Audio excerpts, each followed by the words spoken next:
Section 3. You will hear a textile design student called Jim discussing his project on using natural dyes for colouring fabrics with his tutor. First, you have some time to look at questions 21 to 24.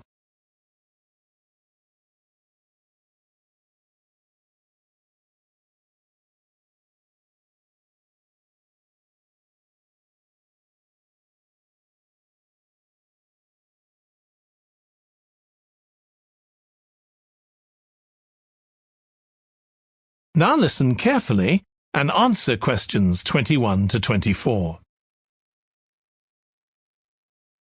OK, Jim, you wanted to see me about your textile design project. That's right. I've been looking at how a range of natural dyes can be used to colour fabrics like cotton and wool. Why did you choose that topic? Well, I got a lot of useful ideas from the museum, at that exhibition of textiles. But I've always been interested in anything to do with colour.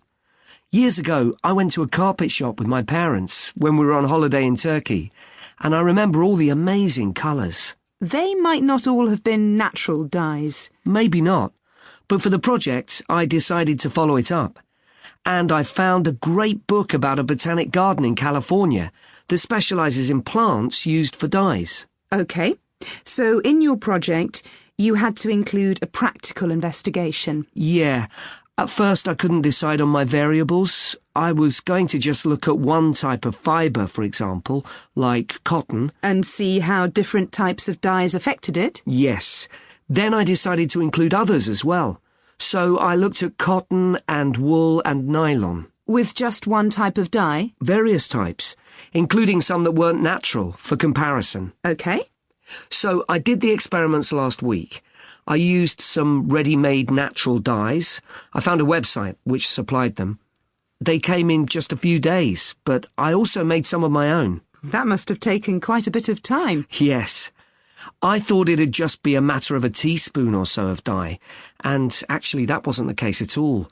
Like, I was using one vegetable, a beetroot, for a red dye, and I had to chop up a whole pile of it. So it all took longer than I'd expected.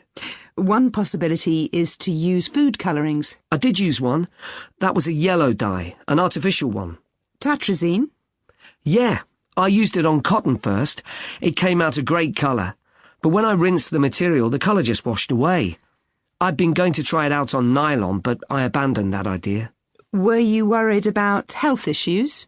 I thought if it's illegal food colouring, it must be safe. Well, it can occasionally cause allergic reactions, I believe.